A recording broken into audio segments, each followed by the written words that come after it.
Few are introverts and few are extroverts. Few are born with talent and few adapt their skills in their journey. But scientists argue that when it comes to communication skills, maybe we are born with it. Not agreeing? Little bit confusing? Let me simplify few words, then everything will make sense. We call talent when somebody is born with certain skills. Messi is a talented person. In the other side, skill is something we put our effort to learn after we got some senses. We practice and put certain hard work to master certain skills. For example, Cristiano Ronaldo. So when this argument was going, scientists also wanted to know that the thing we call as communication skills is a sure skills or a talent. For example, we can see some people extraordinarily confident in their communication skills, but few bit low with their confidence from the childhood, though their language is same. Why? From inside the womb and as soon as they enter the world, babies absorb information from their environment and the adults around them, quickly learning after birth how to start communicating through cries, sounds, giggles and other kinds of baby talk.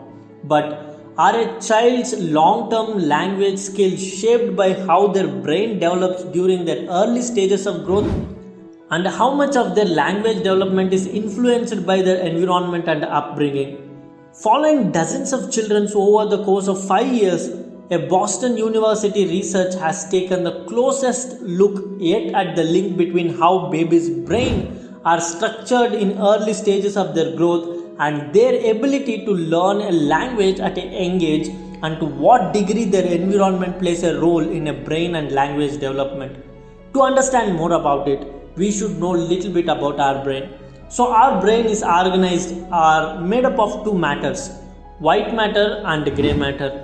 We can say white matter pathways are the highways and grey matter areas are the destinations. Mainly white matter starts developing in the early stages of the growth.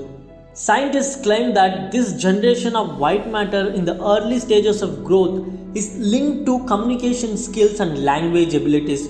The more someone does a certain task, like learning a new language, the stronger and more refined the pathway becomes in the areas of the brain responsible for that task, allowing information to flow more efficiently through the white matter highways.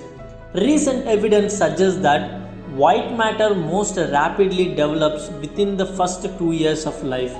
So, when a kid is exposed to various extraordinary personalities at their young age itself, there is a high chance that they might get attracted to it and they even adapt those skills easily. That works not only with communication skills but also with other habits, irrespective of whether they are good or bad.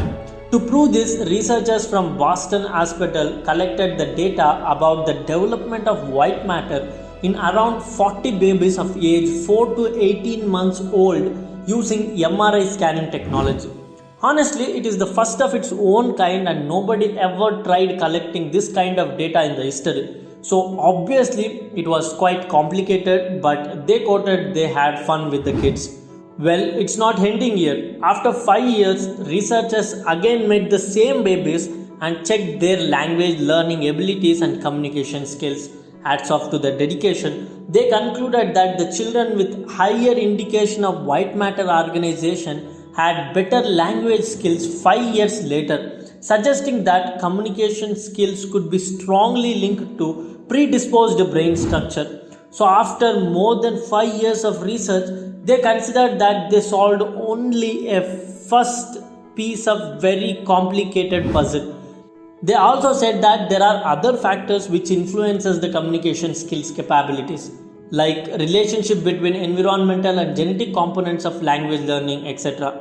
So they are also investigating on it. However, any talent will be erased if it is not identified, and any skill can't be mastered without practicing it.